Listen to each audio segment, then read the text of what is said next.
You're listening to the Arcane Focus Network. Hey Star Raiders, Tom here. I just wanted to give a quick shout out to Michael AP, who left us a review on the US iTunes store. Thanks a lot, buddy. We really appreciate it. And just a reminder to everybody else, feel free to leave us a rating or review somewhere. As I always say, it helps us more than you know. Or at the very least, feel free to tell your friends about it. Can't have them missing out on all of this awesome Star Raiders action. Anyway, that's it from me. Enjoy this week's episode. Previously on Star Raiders.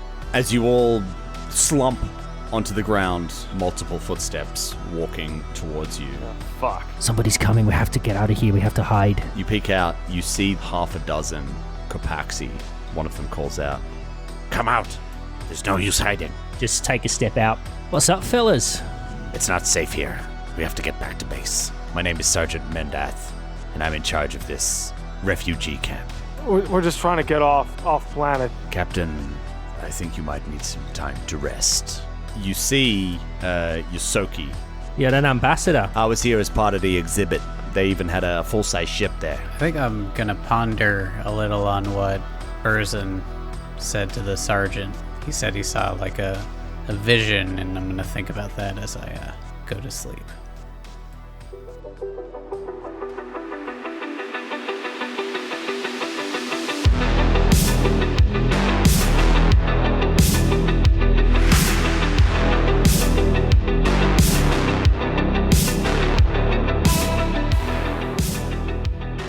You arrived in this refugee camp, sent to this nice little area with your new Yosoki friend.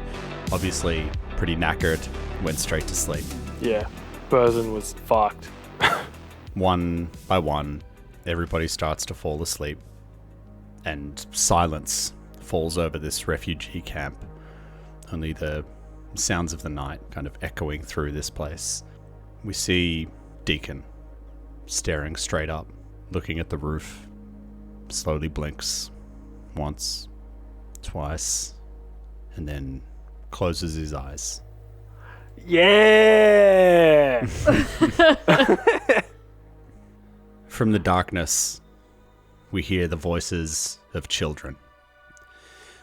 "Listen to me and do what I say, or you get sucked into the drift one day. Even if it's jumping to an acid pit, you gotta do it 'cause you are it." "You're it, Nevin." "Nuh-uh, yeah-huh, you cheated." "Nuh-uh, yeah-huh." I'll do it. I ain't afraid. Ashford Deacon, 7 3/4 years old, crouches behind a gap in a cyclone wire fence, flanked by his 2 friends and partners in crime. Before them lays a beautiful stretch of real fake grass. Not like that rough plastic stuff you usually get on the spike. At the end of it, there's a jungle gym and even a swing.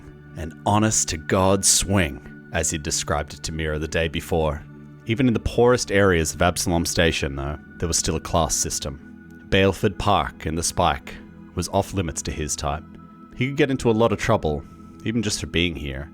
He takes a deep breath and remembers his father's words. "If you can take it for yourself, well, you earned it." He smiles broadly. Swings. Real swings. Not like the VR ones that the game send, but 100% real, low-G, wind whipping his antennae, actual slap. Ouch! He grabs his hand where Mira slapped it. "Ashford, you gonna do something already? Or just stand there?"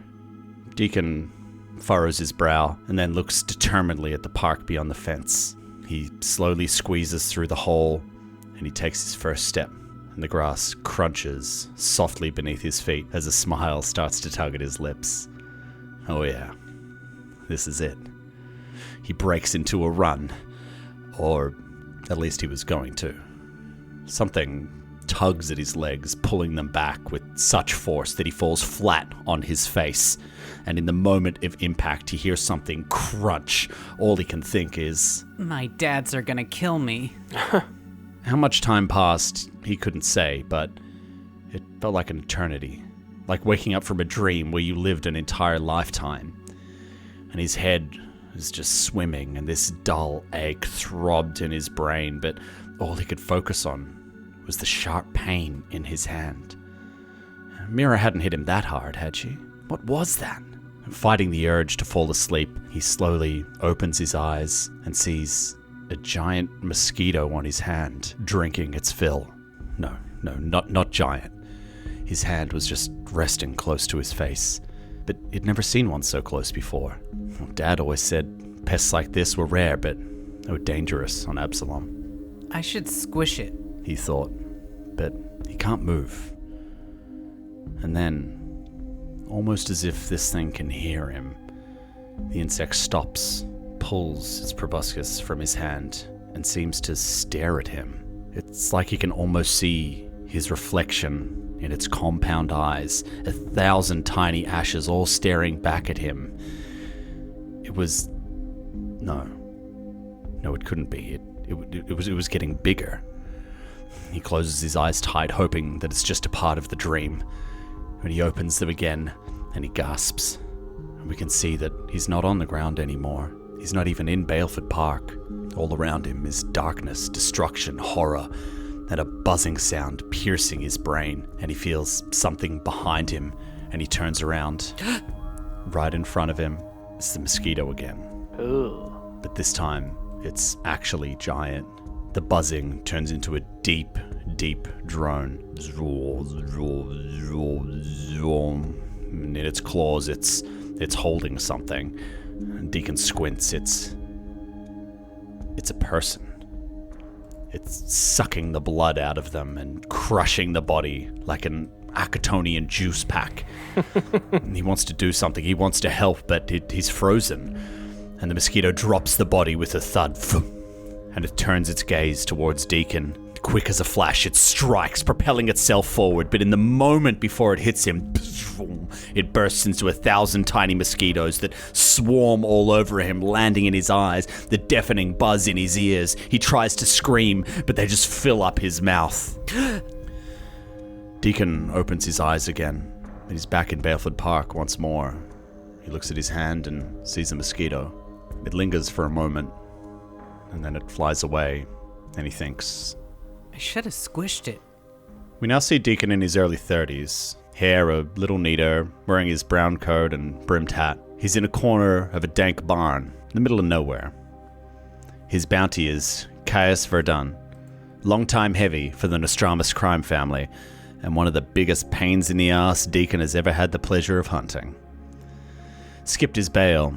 He thought 5 drip jumps and a new identity on some new colony out in the vast called Vestamal would hide his trail. But he was wrong. A smile tugs at Deacon's lips as he thinks about what he's going to say to the son of a bitch when he catches him. He stares off into nothingness for a few moments before reaching into his pocket and retrieving a pill bottle. Dextromethorphan. One simple pill and all your troubles fade away. And the vision he'd had that day wasn't the only one he'd seen, and he knew they were more than hallucinations. They always had a kernel of truth to them, but nobody ever liked to hear that. He smirked to himself. Whatever gets the job done, right? This way kept the peace. Pops the top, goes to shake a pill loose, but only the desiccant tumbles out into his hand. Shit. How long had it been since his last one? Castrovel? No, he was supposed to re-up there. He starts breathing a bit heavier and thinking hard. He'd been on this job for a few months. Had it been that long? No, couldn't have been, could it? The shadow moves to his left, and his head snaps around, but then it starts swimming as if on a high-G carnival ride. He starts to stumble, lose his balance, but then everything goes black. Flash! A dossier in hand, Anya Teol, Brandon Nix. Not a lot to go on except the ship. The pig? Flash, a familiar buzzing sound in the distance. Flash, a crab-like alien slashing at his coat. Flash, darkness, growing louder. Flash, his ship behind him, standing on some new planet. What the hell did this kid get into? Flash, buzzing everywhere, flittering insect wings, giant wings. Flash, Deacon, map in his hands.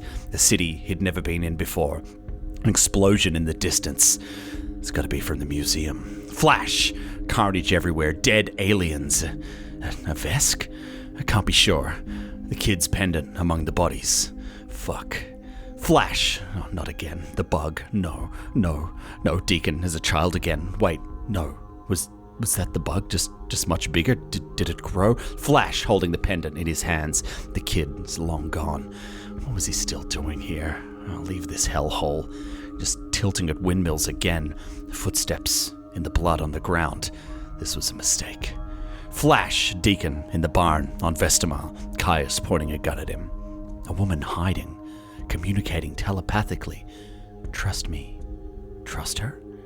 Deacon reaches for his gun. Boom! A gunshot. Deacon falls down. Dead. Flash! The giant bug again. Staring at him. Approaching him. The buzzing. It's deafening. It's everywhere. All at once. Slap! His hand. It hurts again. Mira's voice in the distance. Ashford, you gonna do something already? Or just stand there? Deacon blinks and gasps for air. He's back in his body, and the avalanche of visions has passed. Too many to pass through, the moments falling through the cracks in his mind. He's back in the barn, and Caius Verdum was standing there, gun in hand. Fuck, how did he get the drop? No, this was familiar. The deja vu nearly overwhelmed him. No time for that. Caius is still standing there with a stupid grin on his face. That was funny. He was so focused on Deacon that he couldn't see the woman behind him. Lady, don't. He telepathically messages her. Trust me, she replies. Of all the infinite moments to come, all the paths to follow, something in Deacon knew what to do. He turns to Caius and he says, Looks like you got me dead to rights. Don't even think of reaching for your gun. Wouldn't dream of it. The woman with an honest-to-God frying pan slams Caius in the head, knocking him out cold. Well, that's one way to do it. Thank you, ma'am. I owe you my life. It was nothing. No, it was something, all right. You are, My name's Cerise. Cerise Tail. Tail. That name, it was familiar, wasn't it? Well, Miss Tail, call me Ash. And no matter what you say, I owe you my life. Things could have gone real sideways without your help. Just glad I could help, Ash. You gonna be alright with all this? She gestures towards the unconscious body in front of her. Because I'm due at the Nix farm down the road. Nix. That name, that stuck in his head like a splinter too. But no, he shakes it off. I owe you a favor then. Let's call it a debt to be paid. Here's my card, in case you need me. And we're back in the refugee camp now. We see Deacon's eyes open once more.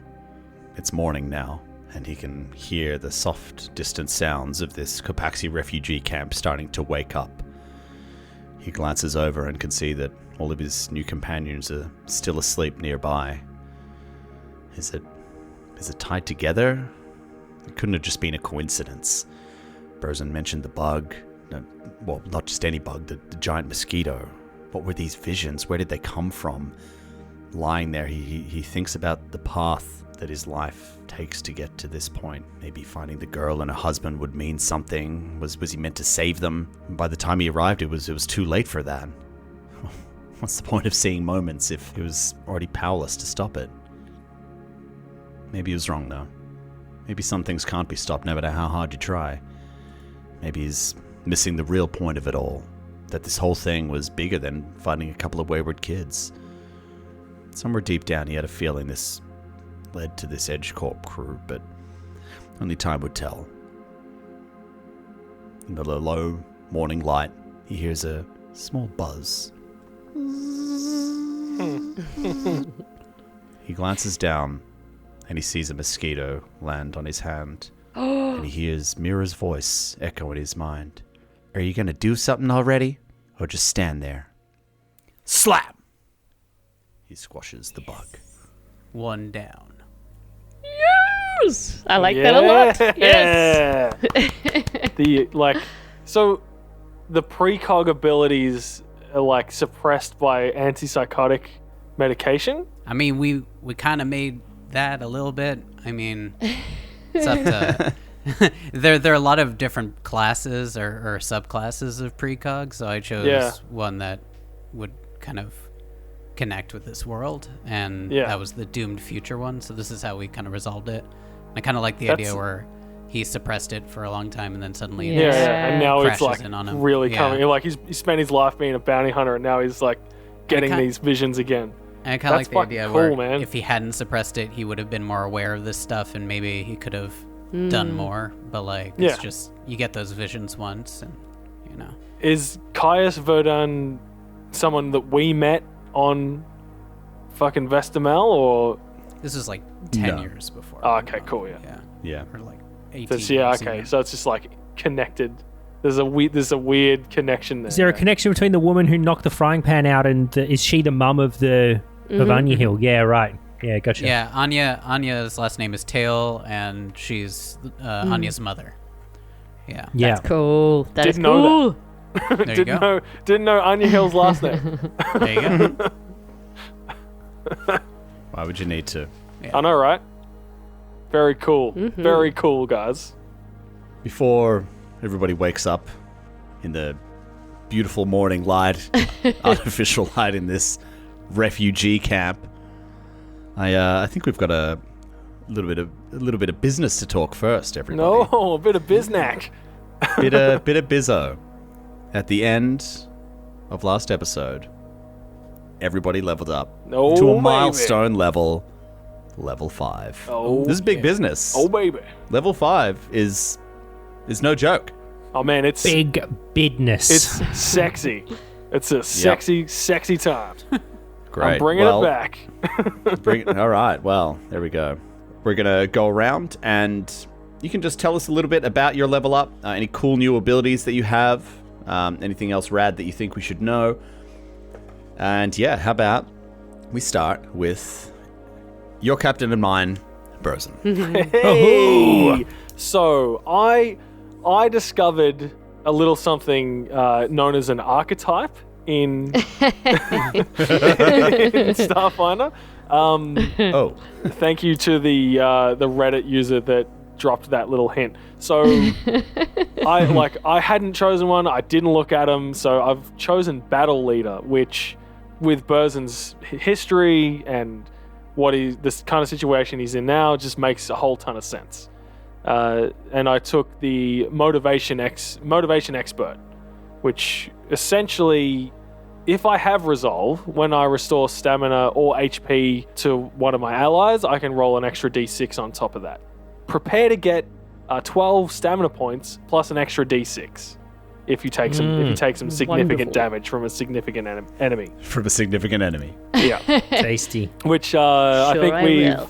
we've established between you and I, Tom, as a CR2 creature or above. Yeah, so it's a significant enemy is like the player's level -3, I think, and then that's the minimum CR it has to be. Okay. So would any of the zombies we fought be in that category? Fancy boy. Fancy boy. from the car park. He definitely was. Big Mosquito. boy that you just fought, Yeah. the mosquito. Yep, they were all Yep. they would have all counted as So significant if enemies. my bad guys potentially could have saved some people, but what are you gonna do?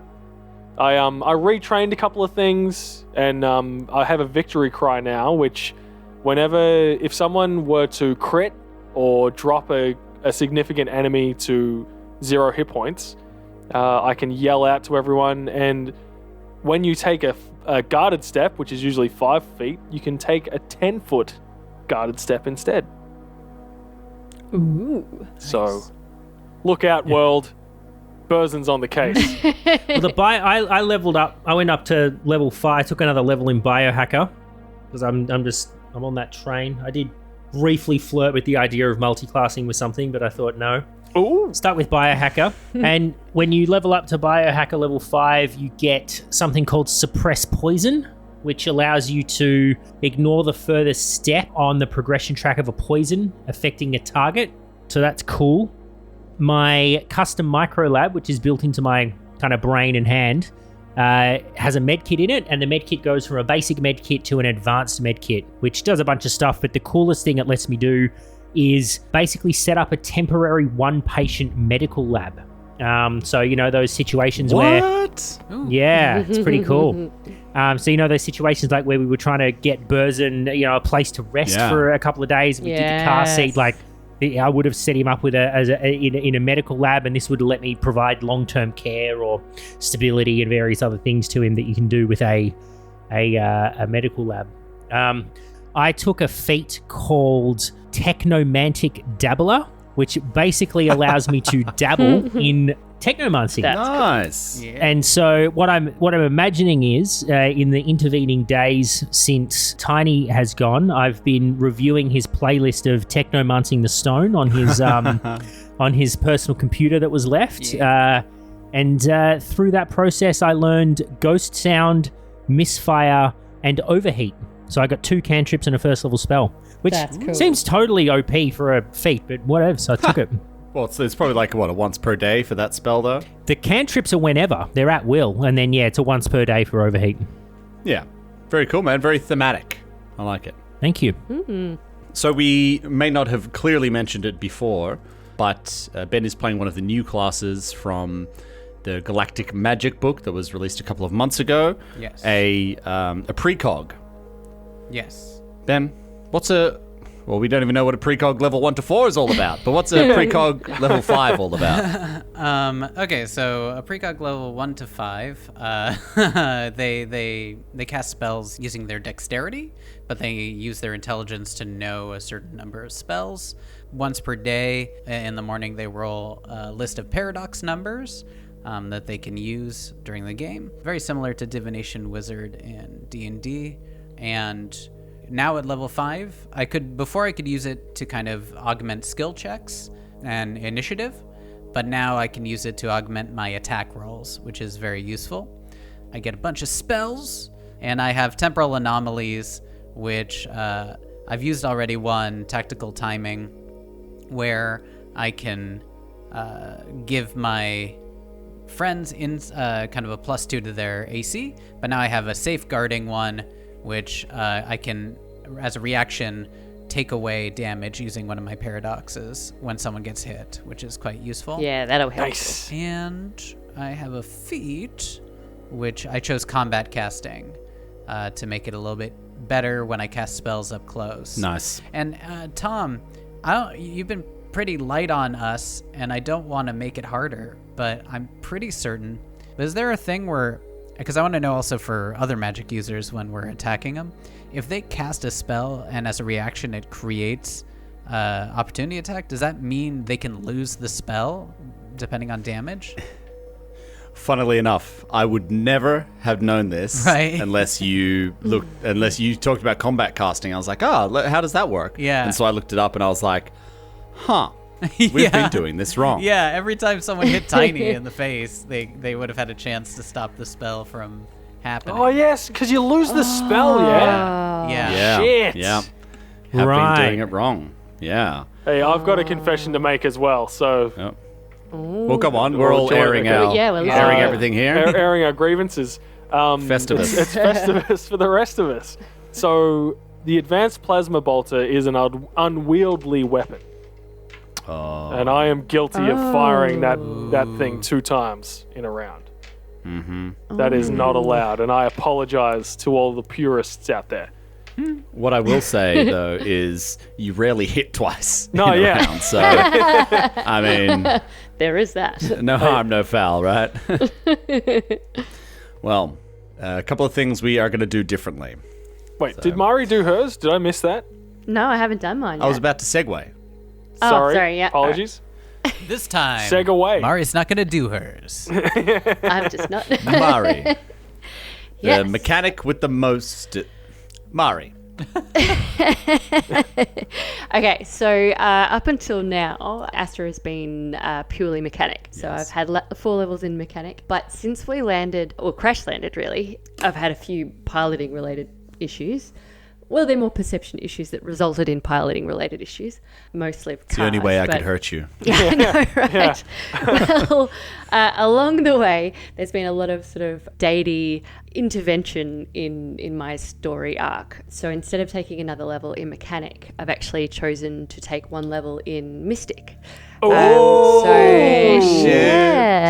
Here So we go. So Desna is now playing a much, much more significant part of my life. And I have become the archetype. Archetype is a divine champion. And the mystic connection is a crusader. So I'm really like hammering down on this, like fighting for the right story. So fixing what Desna's done with Glornda and righting her mosquito wrongs. So the things that I've done sort of to tie back to our beautiful friends that we've lost recently. I've taken Mind Thrust as one of my spells as an ode to Brandon. Nice. I've also taken a Mystic Cure, so I can sort of help with the healing of people as well. I haven't taken any points in piloting, you'll be happy to hear. Very happy. Why would you there? You got like a plus 20 anyway, right? Yeah, exactly. It's pretty high. So I went pretty hard on the Mystic points instead. I left the perception with Mystic. I could have added to my perception levels, but I figured seeing as I've lost an eye, I would actually keep it level. So I've taken the -2 that I took from removing my eyeball, and I'm going to keep that consistent. And then instead of upping that, what I've done is I've increased like my survival and my sense motive stuff. So that should be a bit more fun. And I get a divine weapon. So Desna's all about star knives. And so Is so she? I become proficient with star knives. So that should be Is that the interesting. Solarian thing? No. It's like a ninja throwing star type thing. Yeah. Copy that. That's kind of the direction I've taken. So it's very religious and butterfly-y. What I'm hearing is that we've experienced a couple of character deaths, so everyone's all like, "Hey, let's invest in some healing, some healing options, guys." That is... You took the words right out of my mouth. I was like, okay, I'm seeing a theme here. So Burzin gives like stamina back. Yep. Deacon gives resolve. And now Astra gives HP. Sawbones can set up a fucking MASH hospital. It's like, okay, well, you know. It we're really done affected here. us strongly. It kind of fits though, right? Like in the early days, we were Amazon delivery people, exactly. right? Like we don't need Yeah. no healing shit, Yeah. but you know, spend a few months or days or weeks, Yeah, how long it's with been on a zombie zombies. planet. Yeah, like that's the thing, right? I feel like it's been maybe a week and a half, maybe, that we've been on this been- planet. Yeah, It's been, Not long Yeah, at all. it's like- it's a hard week though. And we're just like, fuck this. No more dying for us. Yeah. No, I mean, I'm really loving everybody's choice. Like, it's all very thematic. It all makes a lot of sense. Very, very cool stuff, guys. Well, we come back to our scene here as Deacon maybe lies awake for a little while, pondering everything. And as the camp starts to wake up, you all do too. Fully rested, leveled up, don't get all your HP back, because rules are rules. Oh man, I'm so low. I'm still so low. Yeah. Me too. I'm counting on it. And as you all start to wake up, you hear some clinking and of tinware and plastic and glass, that sort of thing. And as you look over, you can see Dalgo is carrying a tray that's got like a mismatched assortment of tins and vessels, and he kicks over a stool and puts it on top. Hey, rise and shine, everybody! I got us some grub. We can't eat all the stuff that they eat, but they kind of mix up this protein paste stuff. Not gonna lie to you, it's fucking terrible, but gives you what you need. So hey, dig in, huh? And he picks up like a random tin, and then he just starts kind of like shoveling it into his mouth. It's like this white gray sludge. Oh yeah, just like Grandma used to make, huh? yeah. Totally worth waking up for. Yeah, looks like you could use a bit of energy though. Definitely with some hit points. You know, do they have that in here? Hit points? I don't, that doesn't sound like anything at all. Doesn't look like anything to me. I don't know if you're playing like starships and sorcerers or something over here, but that's not a thing in real life. Burzin's still asleep. Oh, okay. Oh, you just got offered some Dalgo sludge. kind of like gestures over. Hey, you want to wake up your boy there? He's Oh yeah, I had a pretty rough night, actually. Well, a rough day, really. We've fought some pretty ugly things out there. Mm-hmm. I'll let him sleep for a little longer. It's not worth waking up for this. Okay. I mean, fair thanks, though. Hey, I'm doing what I can. Not much. Honestly, it's just nice to talk to people in common. It's it's been a little while. It hasn't even been that long, but it just feels like it's been a long time. Yeah, I can bet. Our week has been pretty fucking hectic. I can't imagine making your way here. It's not a small city. It is not. There's some really awful people out there too with that raiding. Mm-hmm. Oh shit! I don't even want to think about that. Hell, I wouldn't have lasted an hour out there. I don't know. You're pretty wily. I reckon you would have been okay. You're all right. Glad you made it with your coffee though. Yeah. I'd love to give you some more, but well, what are you gonna do? I got this instead. Oh, not quite the same. He just starts chugging it. He wipes his mouth. You should really try it, It's not that bad. Just, once you get used to it. Well, All right. let's enjoy this slop and make our next moves. Yeah. What are the next moves for the crew? Surely not to sit here and roleplay. In this With the lonely TTRPG? Yeah, no, we're not going to roleplay at all. It's been a while. I'm What do you like, mean? come on, guys. RP, a chance to RP in a refugee camp with a lonely Yosoki? Oh my Come God. on. You guys are just going to meet NPCs if you try to talk to random people. They're like, I fled my home. Things are terrible out there.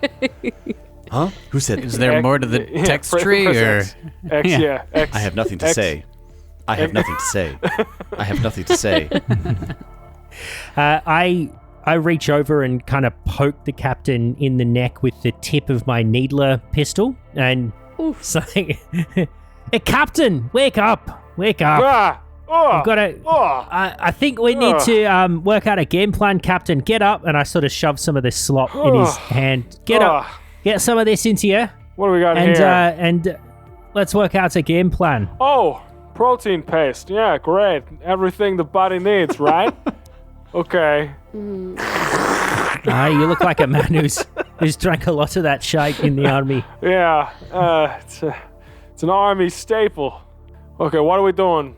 So listen, I've been thinking overnight, while I was having some trouble sleeping, and, we've got a couple of options. Sure. Obviously, our friend Dagobah? Dalgo. What's his name? Dalgo. Dagobah. Come on. Dagobah, yeah. All right. We've got a couple of options there. Old mate said that there's another ship at the Expo Center, I think it was. But that seems like, a bit of a long shot. Personally, I think we should continue on to the mall. Plus, there could be a lot of other, cool stuff there. Some armor for the captain, finally. No doubt. Who knows? No doubt. There's one thing I need. It's some better armor. So, what do you say? Should we all just continue to the mall? Well, the chances of that ship being gone, I feel like are slimmer than a convention center. Oh. That one's gone. Listen, friends or companions. I got Friends. No, friends. sure. We could- yeah, we we could be fought. friends. Aye. We defended each other. We brought Right? people back to Yeah. life. We killed one shared creature souls together. for a bit there. I think. I feel I like feel, aye, I that's feel some true. kind That of one. weird soul bonding. I to gave you a piece of my soul, straight up. right, Yeah. right. Soul bonded. I woke Hey, up with that. I'm just going to go get some more of this stuff. I'll let you guys talk about your souls. Oh, you're Okay. welcome to stay. No, No, you go. no, I'll let you go. Okay, Dalgo, bye. Dalgo, So you that's got all we have to stuff say do. to get NPCs to clear the room. We just talk about our soul bonding experience. Classic. Hey, I don't know what uncomfortable. kind of shit you guys are into, but, it's not for me. Look, I just could you tell me what happened in the last fight, or the fight you talked about with the mosquito? Oh, God. You really want to... The mosquito. Oh, it's still so creepy. Where to begin? Hold Well, on. we went to the museum. Hold on, Astrid. Just Deacon, does the name Xander Calderon mean anything to you? I mean, I've done my... Well, out of character, Tom, I have... Brandon was my mark, and I go through all their dossiers when I was doing it. You know that they were working yeah. for him. And you know who he is. I've done my research on your crew, and I'm well aware of your, let's say, extracurricular activities. Right? So I know you're working for the man. Sure. Why?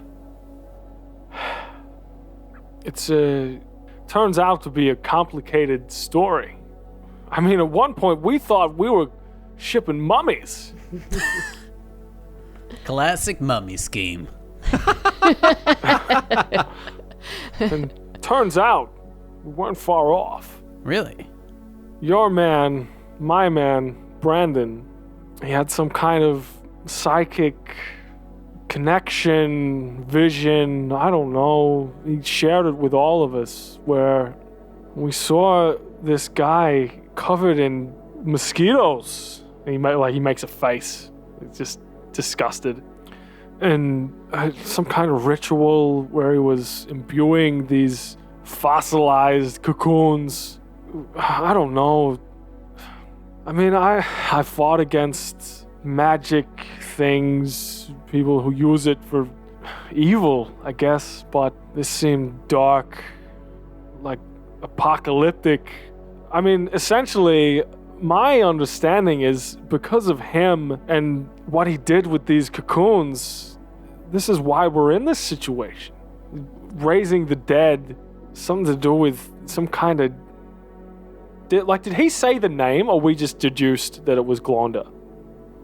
It was something that, Mari kind of figured it out. Yeah. Yeah, I mean, from what Astrid and her connection with her god, something to do with some entity of evil named Glonder. I don't know. I just... Xander Calderon is responsible for the situation that we find ourselves in right now, Deacon. I think Deacon maybe puts his listening face on. Just like, covering up any emotion. And I think when you get to, you're talking about like vision, Glonda, I feel like there's some research I'm sure that Deacon did into mosquitoes and visions and shit, knowing his past. Yeah. And I think there's a moment of like, I don't know, I think like a smile maybe creeps on his face as he's just like, so you're saying this Calderon guy, he's responsible for all these, apocalyptic mosquito stuff? Oh, hell yeah. And while Burzen's been explaining the situation, Sawbones has been rummaging around in his backpack, and he pulls out some shards of the cocoon that the mosquito came out of and starts laying them down, and then reaches back in and pulls out some parts of the mosquito. Like I took the proboscis and part of a leg or something, I think, and I'm laying them out. I wrote it down. Hey, that's good too. As a way to record memories. I sort of just lay them out, and I say, Deacon, I'm a bit of an amateur scientist myself, and so I took these examples or these what was left of the mosquito and the kind of cocoon that it came out of. Look at the size of this proboscis. Like it was truly enormous. You seemed interested in the mosquito, so I thought you might want to take a look. I mean, it's so bizarre. I don't understand how, Xander Calderon and a giant evil mosquito, how it's raising creatures, raising the dead. Well, that's what Glonda's all about. Look, man, I don't know anything about Calderon. I don't know anything about your fight, but I do know a thing or two about visions, giant mosquitoes, and wanting to kill a shitload of mosquitoes. And then I don't want to rehash it because we did at the top, but I just want to kind of cover with you just where my magic comes from. I just want to... I'll open up a bit because this is just too weird, right? At the end, I just want to be like, look, so I had these visions when I was a little kid, and ahead of the job on Vestimal I had a bunch, and I've had some since, and I've learned how to use them to my advantage when I'm casting spells, and really I'm just kind of looking into parts of the future and using it to help out. But it seems to line up, and I'm not one of, faith to Desna or anything, but there's got to be a point to all this, right? Oh, for sure. Me joining up with you, coming here. Yeah, there's some kind of connection going on here. Can I just clarify something? Yeah. The mosquito visions and stuff that you've been having, Ben, have they legitimately been with you since childhood? Yeah. Like from when you were young? So so this is like your destiny sort of thing. Or at the very least, it's the hand of fate. He saw a vision of a possible future, which he now understands the things he sees are possible futures. They're not definite, they're not 100%, and sometimes he has the ability to work against it and stop things. And right. But this is something that he saw, the first thing he saw. But it's like this, knowledge of like this doomed future that you're constantly trying to avoid. Yeah. The burden. Yeah. And I, like John Connor style, or Sarah Connor style, dude, you know what I mean? It's like, I think he just turns. Board. I'm so fucking on board. I think he just turns to you and he's just like, I'm being honest. You are the first group of people I've told, aside from my father's, aside from my therapist when I was a kid, about this vision. I kept this one as close to the vest as I could, because I learned to. But it seems like this one's coming to a head, and I am down if you'll have me join your group to kill some of these bugs. Bosun squints at Deacon for a minute, and then he kind of smiles. He's like, fathers, huh? Mm-hmm. Yeah, I know about fathers. Gotta keep it together. Man, I wanted to play your stepdad so bad. That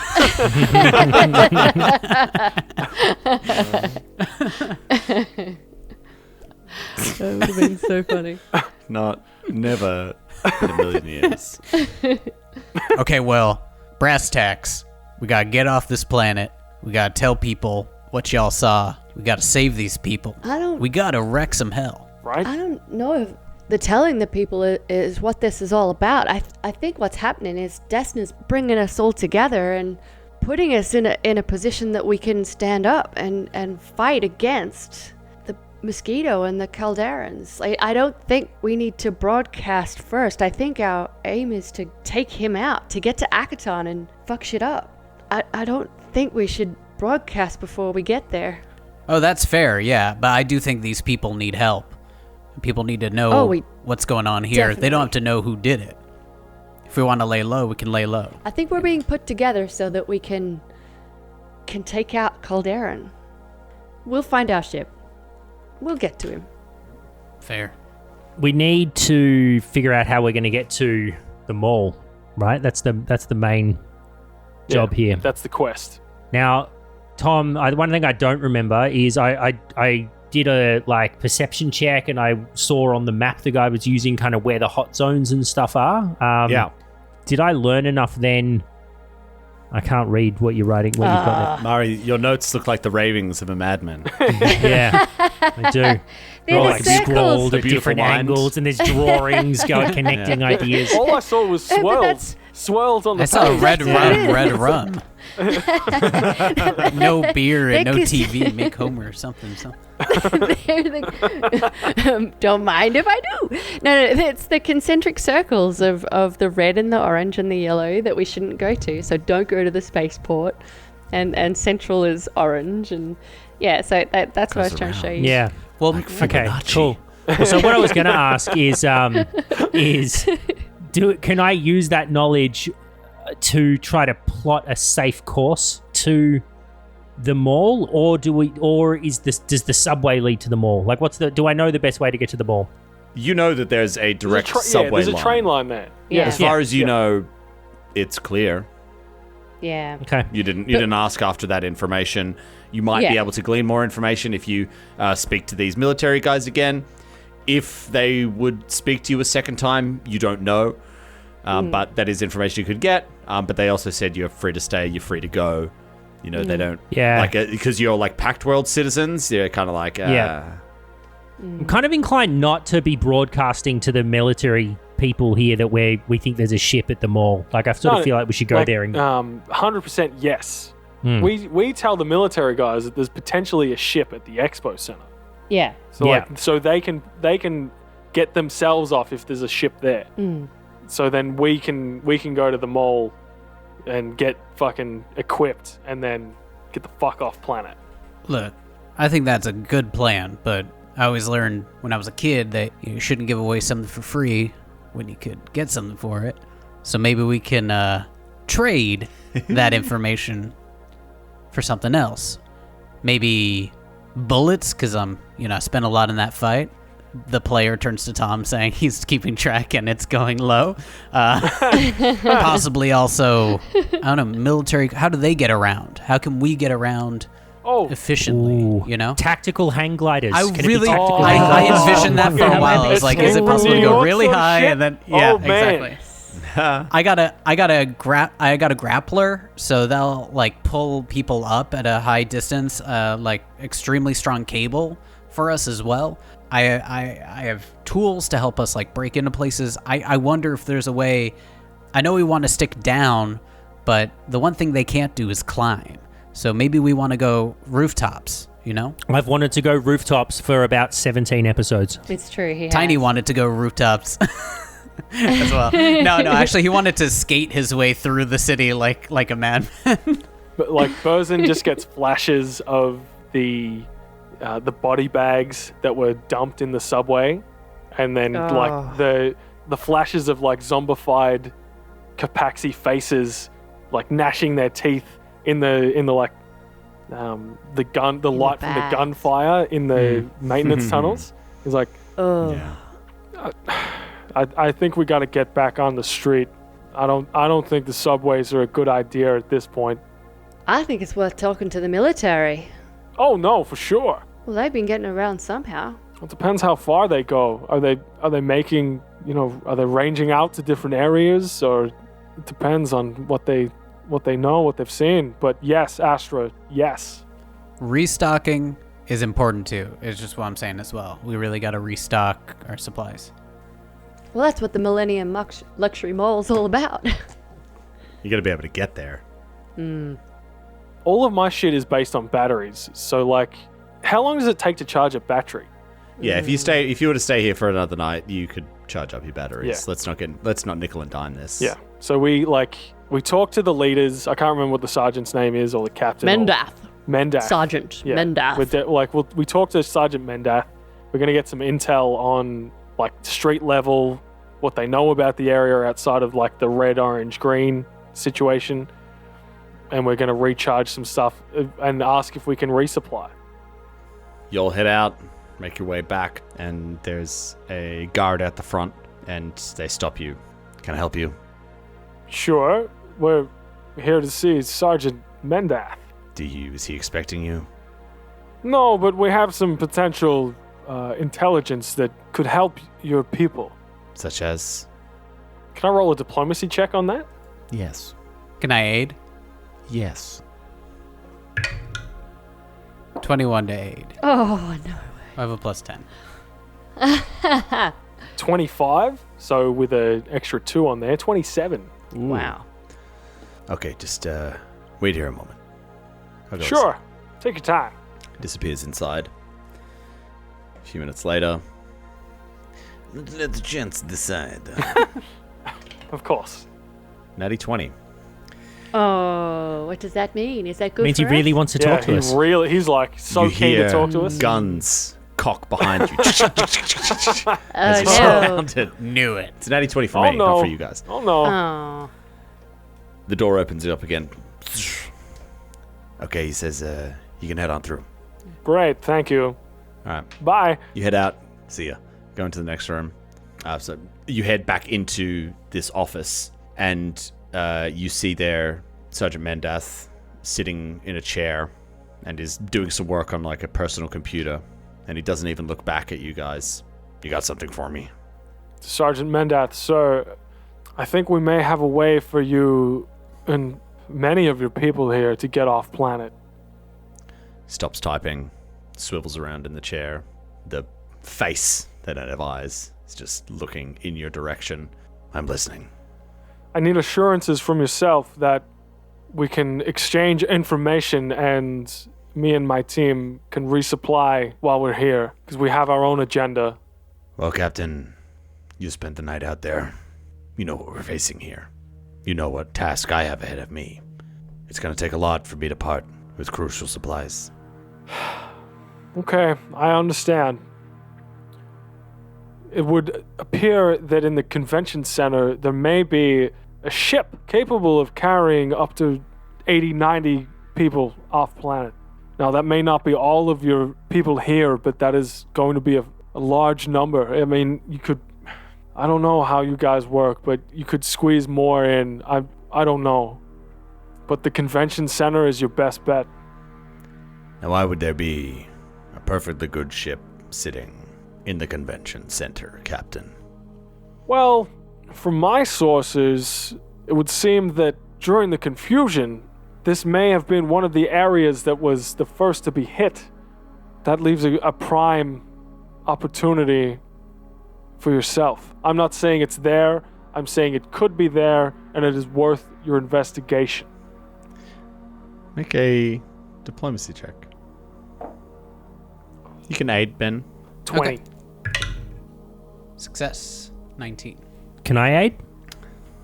Go on. I think it was a 5. I'm going to say no. Dropped on the floor. You only need to get above a 10. Yeah. Oh, okay. So 22. His bedside manner needs work. Yeah. Say I'm interested. I brisk my guys and we head out there. There's nothing there. But I've given you a bunch of supplies. Where does that leave me? Where does that leave them? He kind of gestures broadly. Well, that depends on the success of our other engagement. Which is? I'm not at liberty to say, sir. I apologize. Just kind of nods knowingly at you. Very well. How did you find out? Well, and I want this in no way to reflect poorly on our new friend. Our Yosoki compatriot, Dalgo, forgot about the ship until just recently during a conversation. I don't believe he was withholding information. I genuinely believe he was trying to survive, sir. You know, it's funny. I've lost, I don't even know how many men, looking for ships, looking for a way out of here. You know, they gathered them all up for the evac. Every registered ship. They even scoured all the scrap yards. Anything that was almost working, they set people to it, and they got it working. And let me guess, it was the upper tier that managed to get out first. Am I right? Well, Captain, we have our society. You have yours. Sure. I'm a military man. I'm sure you can understand that. No. I've always done what I'm told. Go down with the ship. I get it. I will, but I don't want these people to have to. And you may have given them a way out, so thank you. By all means. Like I said, you can stay as long as you need to. And when you're ready, about 3 containers from here, you can go and see the Master at Arms. He'll be happy to part with a few supplies for you, send you on your way. I appreciate your hospitality and your understanding. I wish you all good luck. Thank you, sir. We'll take the day, we'll rest and recharge, and we'll be on our way come morning. Thank you again. Farewell. He nods and turns and leaves. These army guys really like you, Captain. Yeah, it's all about respect. Chain of command. This was my life for, I don't know how long, 10 years, 12 years. I actually think it's just that you call them sir all the time. I should try that. I reckon that's the trick. Oh, no, they love it. Oh, come on. You tell someone in a position of authority, sir, and they're all about it. As we walk past the guard on the exit, I sort of give him a little salute on the way past and say, "Thank you, sir." Kind of give him a knowing nod. What? I ain't your papa. Sort of look at the captain. What did I do wrong? Maybe he's a corporal or, some lower tier. Know your mark. You just So did much to learn. All right. You all head back, get some R&R. Maybe the next day, head over to the Master at Arms. Yeah, I'm literally clicking Night's Rest again. Yep, you can take another night's rest. Look at you jumping Any the batteries that you have can be recharged within reason. If you've got like 20 batteries, then no, you can't recharge all of them. If you have a reasonable amount of batteries, you can recharge them. Having us sleep twice means I get different paradoxes. So I'm very happy. Ooh. From before. Nice. And sleep one more time. Yeah, I was expecting that. I told you that. Son of a bitch. All right, you guys head over to the Master at Arms. And yeah, it's they've kind of got these like large shipping crates set up as these makeshift storage facilities and things like that. And as you arrive, the guards kind of just wave you on through. And you go inside and there's a counter set up. A couple of guys working like with shelves in the back, and there's just rows upon rows of all sorts of things. There's a Copaxi sitting, inputting some data at the desk. I sort of nudge the captain and say, "Hey, you gotta see if they got any armor, Captain." I mean, I'll ask, but I'm not expecting too much from a refugee camp. Know what I mean? Well, I mean, their armor looks pretty good. I don't know what kind of natural armor a Copaxi has, so they might just have some light stuff. Let me talk to the guy, okay? Okay. Hello, friend. How are you? Oh. Hello. We've been sent by the sergeant to resupply. Right. Yeah, the Offworlders. What are you after? Well, I mean, if you happen to have some kind of bionic eye for my friend here, pointing at Astra, grenades, ammunition. They don't have eyes, yeah? Well, yeah, this is just a blank carapace staring at you. They may have collected something, Astra. Who knows? We're fresh out of those. Okay, well, there's no need to be sarcastic about it, friend. Right. Okay, I'm sorry. Let me clarify. Were you after foodstuffs, supplies, or weapons and ammunition? All of the above. Okay. So we can modify some of our rations. We can give you 4 days worth. Great. Best we can do. No, whatever you can spare in that case. I mean, if you can give me a few packs of that protein sludge, developed quite a taste for it. Oh, Captain. Hey! Oh, I'm sure we could bag some up for you. We could do that. Like gel pack sort of things, you know what I mean? You just squeeze it straight into your mouth. Sure. Yeah, something like that. Great.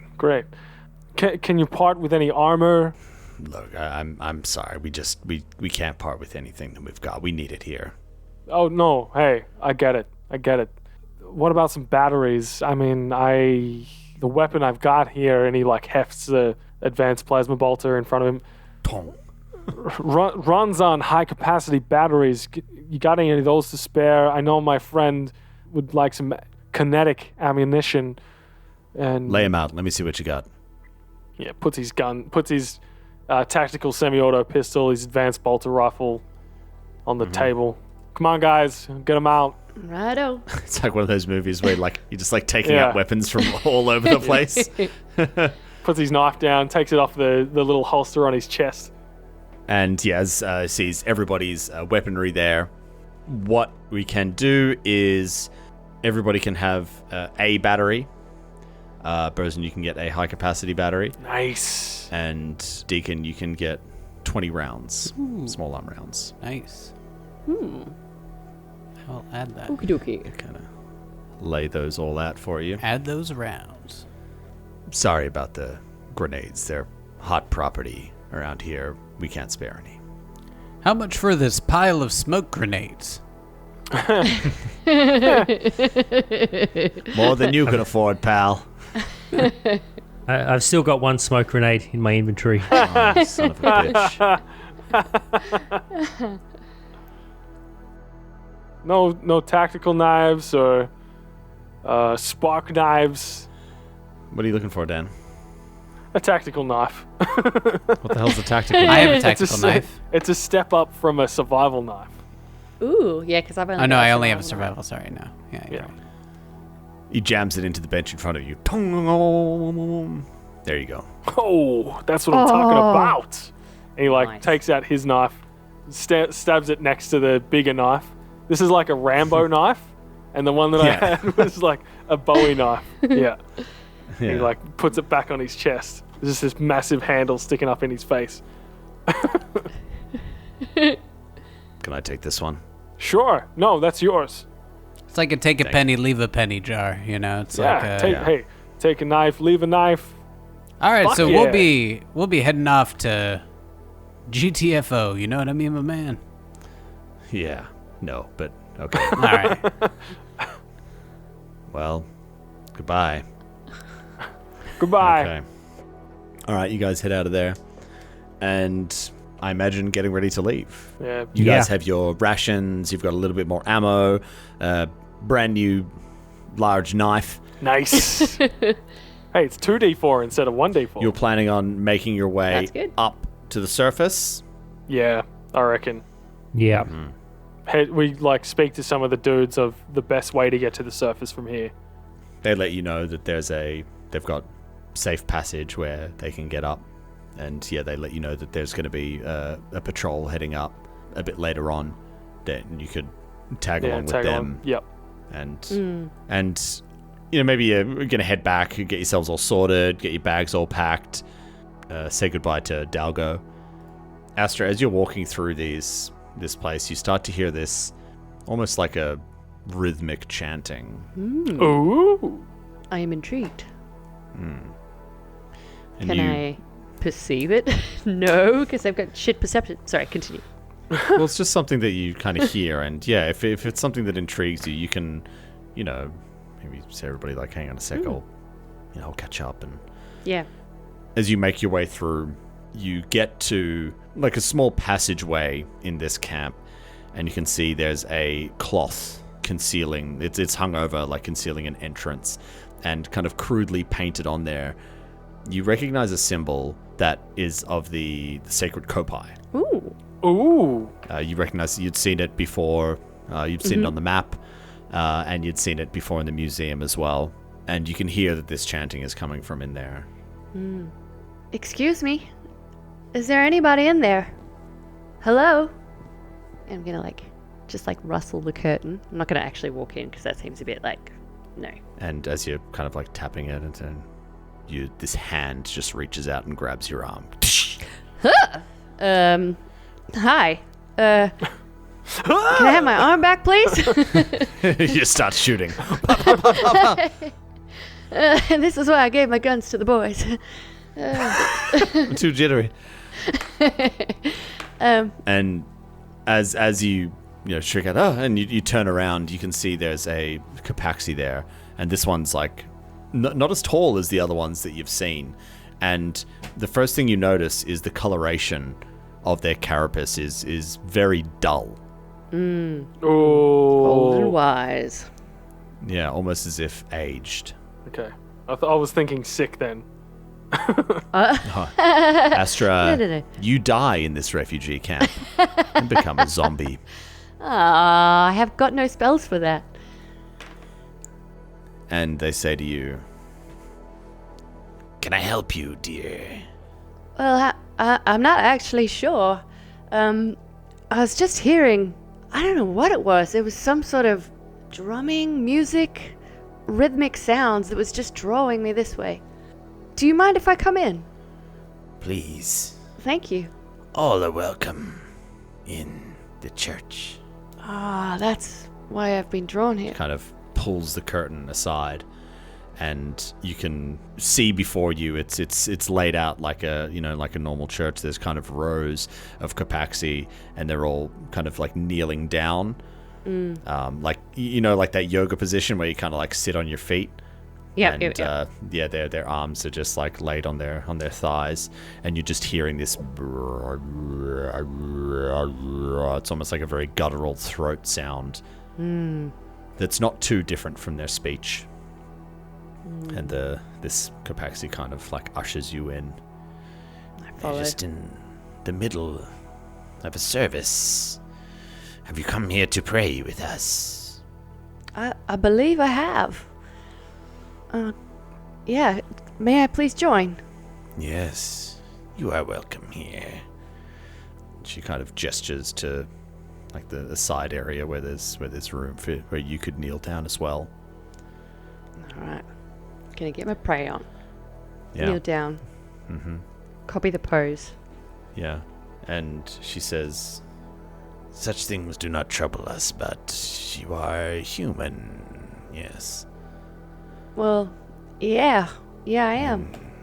Close your eyes and feel the presence. Are you making a joke about my eye?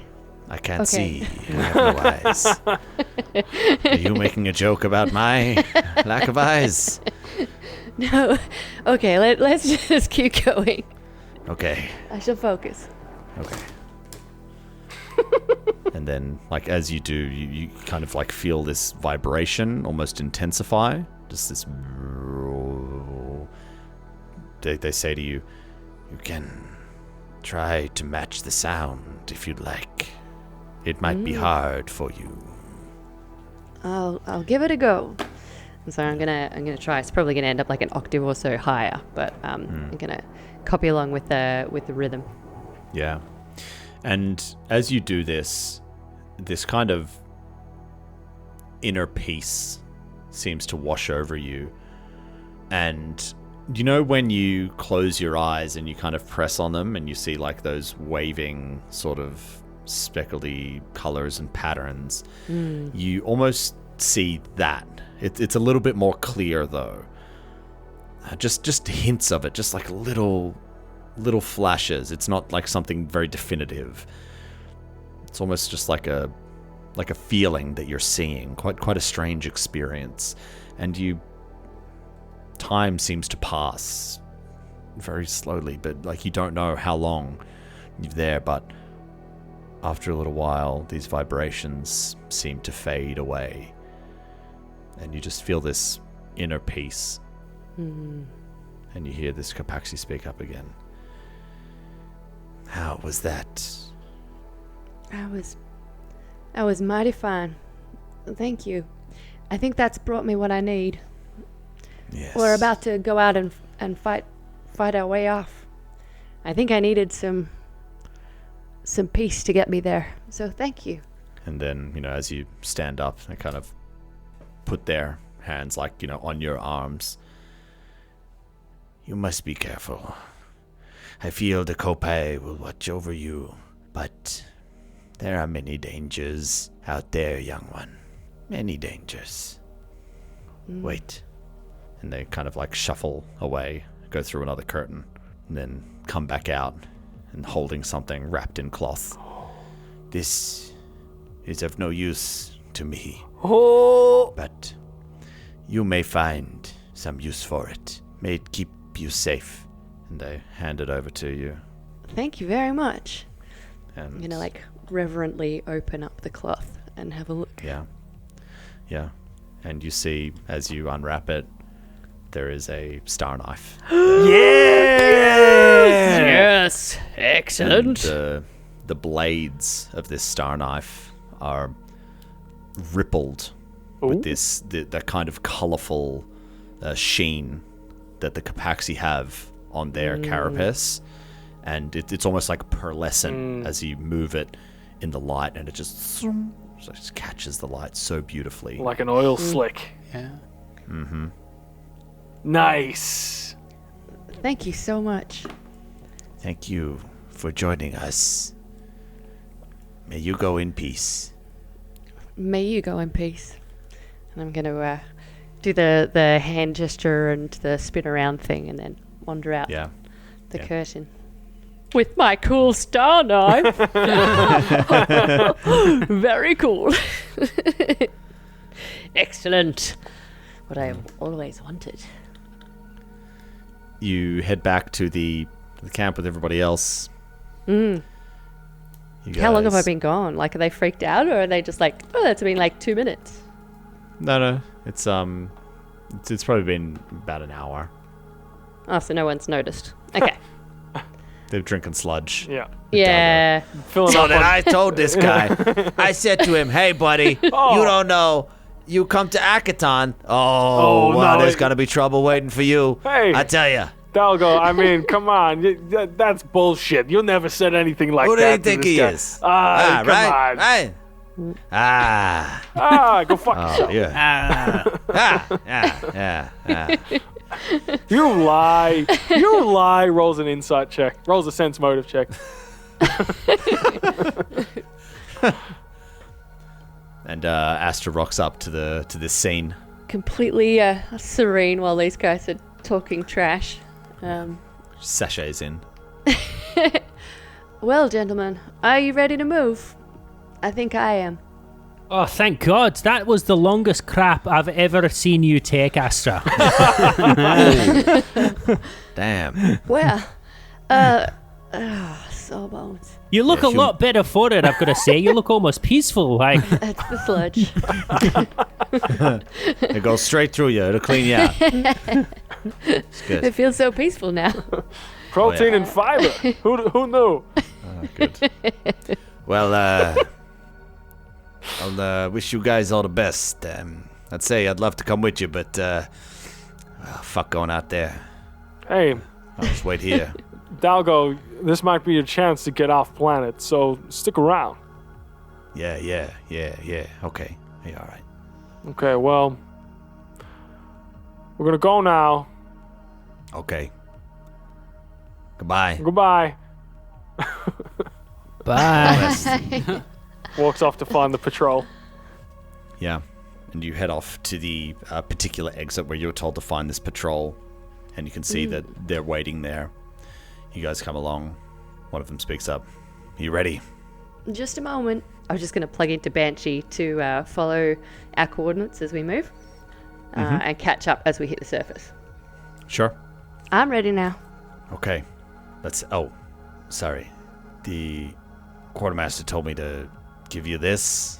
He hands over like a dripping Ziploc bag full of the protein sludge. Oh, no, that's not for me. Captain. Ugh. Oh. He said to give it to the human. Not me. No, not me. that's me, friend. Thank you. Oh, okay. Ugh. There you go. Puts it into like one of the pouches on his pack. Oh, no. Squishes it in. Yeah. Oh, it's leaking. Ugh. Like a grease stain appears on the pouch. Hey, this will keep you going. Oh yeah, I know that. Yeah, you know. He gives him like a knowing nod. All right, let's move out. Follow this patrol. It takes you about 30-40 minutes to get up to the point where they wish you all the best and direct you up to where the surface will be. And we'll leave our episode there for today. Woo-hoo-hoo!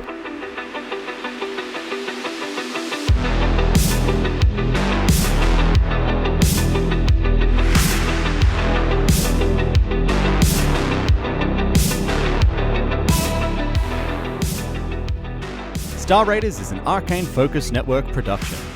Be sure to rate and review us on your favorite podcast app. You'd be amazed how much it helps us spread the word.